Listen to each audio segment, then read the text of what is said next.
Before he committed suicide, he made 7 plans for himself. First, he went to save the lives of 7 strangers, but he didn't help anyone. Instead, he needed to verify if the other person was a good person. Because he was driving last night, his phone caught fire. Unfortunately, 7 lives were lost under his wheel, including his beloved wife. Although the police judged that the accident was caused by the opposite sex, but the guilt in his heart still made him unable to forgive himself. To make up for this serious crime, he decided to use his own body as a sacrifice, cut off 7 pounds of meat to complete self-rescue. After a careful selection, he carefully sorted out a list of rescuers. The first one was a blind salesman in the dark. He deliberately picked on the salesman's product. Then he used harsh words to humiliate the blind man. However, in the face of his unreasonable provocation, the blind salesman did not show his anger. Instead, he helped him solve the problem with a more positive attitude. He didn't give up. He began to attack the blind man's weakness. He can't see the light for the rest of his life if he mocks him. He didn't believe that after hearing the mockery, the blind man would still be indifferent. After hanging up the phone, the blind man could no longer contain his emotional breakdown. He shouldn't curse a gentle and kind person like that. He wanted to give his eyes to the blind man. But when he thought about it, just relying on his work attitude was not enough to put a label on a good person. So the blind man decided to follow the blind man to see if he was politically kind. He saw that the blind man loved music, often played the piano quietly in the restaurant, and looked at him carefully, touching the woman he liked. He looked so pitiful. He seemed to be afraid that his actions would cause any discomfort to the blind man. The blind man couldn't help but ask, since he liked her, why didn't he take the initiative? The blind man's answer boasts a deep sadness and reveals a sense of reality. In this complicated world, we are always easily confused by the disturbances of the outside world. We are afraid to face our shortcomings, afraid to admit our shortcomings. However, the blind man in the dark can bravely face his difficulties with a smile and a firm attitude to determine that he is a person worthy of help. The second person to receive help is the president of a nursing home. The president is well-behaved and kind, but unfortunately he has a terminal illness and needs a healthy heart to continue his life. Because the president owed a lot of taxes in the past, Will appeared in front of him as a tax officer. The president begged Will and asked him if he could pay the tax. His voice trembled, and he talked about the difficulties in the nursing home and explained that those helpless old people needed his care and care. But Will sharply captured the flicker in the president's eyes. That's a lie.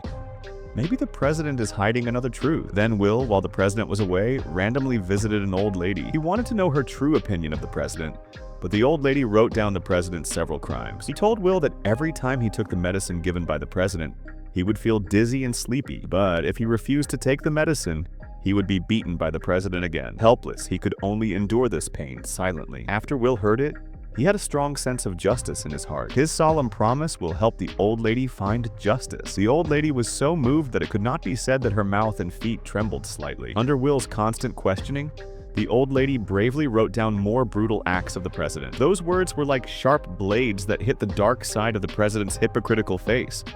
Remembering those painful scenes, the old lady cried uncontrollably. He called the old lady out of the room. At the same time, he ordered the caretaker to check the scars on the old lady carefully.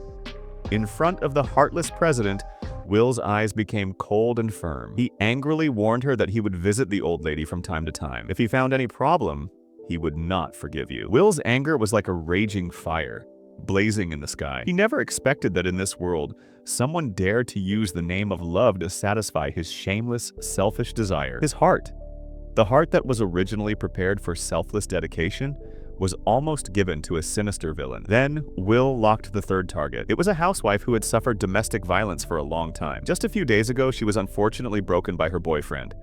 Although she had been brave enough to break up many times, every time she tried, she was beaten by her boyfriend cruelly. She wanted to escape from this violent home, but there were still 2 innocent children in the West who needed her protection. This made her helpless, and she fell into a dilemma. Will knew her predicament and solemnly promised to give her enough money so that she could take the child away from this violent home and start a new life. However, the woman who was hurt was now on guard against anyone. She suspected that Will was a test subject sent by her boyfriend. The fear in her heart made her unable to trust anyone easily. Before Will's words were finished, the woman became emotional and desperately pushed her out. Deep despair and helplessness. It was as if the whole world was against her. Will was full of helplessness and sympathy.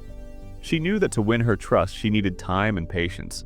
so she had to leave a name card and leave first. However, to Will's surprise, she received a call from a woman that night. The voice on the phone was trembling and weak. This poor woman suffered domestic violence from her boyfriend again and was even ruthlessly kicked out of the house. Will gave her his car without hesitation. This is not just a car, but also a passport for her to escape the bitter sea. He also kindly left her a beach address. It was a port that was far away from violence, full of warmth and love. You're gonna start this car, and you're gonna go. The woman followed the address and arrived at the destination very quickly. However, what surprised her was that the address arranged by Smith would be a beautiful seaside villa. When she calmed down and opened the letter, there was a house transfer agreement inside. This meant that the woman would become the owner of the villa. The family was so happy that they ran along the beach and enjoyed the freedom and ease that were hard to come by. Under the warm and romantic sunset, the owner treated everything in the world gently. It was because of Smith's help that the woman's life could be turned upside down. On the day she came to the hospital to observe the fourth candidate, she was found to have heart disease. Faced with the wisdom of a woman, Smith lied to her, saying that he was a tax investigator and secretly investigating her tax money. But now that Amy has just been discharged from the hospital, there is no extra money to pay. Smith said goodbye to her next time. But what surprised Amy was that Smith came to the door. When the two of them went out for a walk, they warmly received her hand in hand and said they could delay the payment for her. Although she was suspicious of Smith's identity, when she saw that the other person was taken away by the dog, Amy couldn't help but laugh. As time went on, she found that Smith was not a gun-loving official and gradually trusted her. Letting go of her worry, she told about her current situation. To cure her heart disease, she had already spent all her savings on her hands. Due to the cause of the injury, she could not work physically and could only rely on some small contributions to make a little money. But these taxes are far from enough to pay off. Smith smiled and told Amy that these problems would be solved by her. In addition, if other tax officers are looking for her, remember to call yourself. Smith's kind gesture made her feel strange. She didn't understand why Smith was willing to try her best to help. Smith smiled and said, "I am the warmth you met unexpectedly." But she didn't expect to get a call from Amy again. Amy had a heart attack and was urgently sent to the hospital. She was so lonely that she knew death would come sooner or later. But in the cold night, Amy was extremely scared. Smith comforted her gently and hurried to the hospital where Amy was. When she rushed to the ward, Amy had already gone to be and looked at the haggard woman. Unwillingly, Smith chose to stay. The next day, Amy opened her eyes and looked at Smith, who was with her for the whole night. She was probably a little touched. She reached out and gently touched Smith. She noticed that Smith was shocked. At this time, the doctor came in. He told Amy that with the worsening of the condition, there was less than a month left. The doctor gave her a ventilator. Once she thought about it, it meant that she had found a heart donor. He advised her not to give up easily. There is still hope, but the heart that was found in the crowd was no better than a needle in the sea. Amy knew that this kind of opportunity was actually insignificant, but when she really knew that her life would come to an end, she could no longer hold back her emotions. The world is so big. She wants to hug the sea and bathe in the sun. Why is God so unfair to her that she has to take away her young life and look at the haggard woman in front of her? Smith did not want to leave and accompany her to her death. The next day, he sent Amy home and took care of her family. When he had time, he took her to the suburbs to enjoy the breeze and sunshine. When he was free, he would clear the weeds in the garden. When he had time, he would help her walk around. This is how fate works. Let each other's hearts be close to each other. Smith accidentally found that he had already fallen in love with Amy, and Amy also fell in love with him. The next day, Amy took the initiative to call Smith and invite him to her house for dinner. This time, Amy let go of her reservation and stopped thinking about her serious illness. The candlelight dinner of the two was a happy laugh. It was clearly a fire between the two groups. Slowly, the flames of love burst out. The long, rainy night did not stop. The souls of the guests interlocked. At this moment, Smith changed his mind. Amy's appearance ignited the hope that he wanted to live. He ran to the hospital in the rain, with the last hope to ask Amy's doctor. He wants to know if there is no donor, is there any other way to continue his life? The doctor's answer put him in despair. The slight chance put Smith in a breakdown. His last hope was in vain. Amy's condition was destined that the two could not be together until the end. He made a difficult decision. Smith decided to use his death in exchange for the hope that more people would live. He came back to the office. He called the blind and told him a special gift for his insult. After explaining everything, Smith made a suicide plan. He poured a large ice cube and called an ambulance. He lay in the bathtub with the ice cube.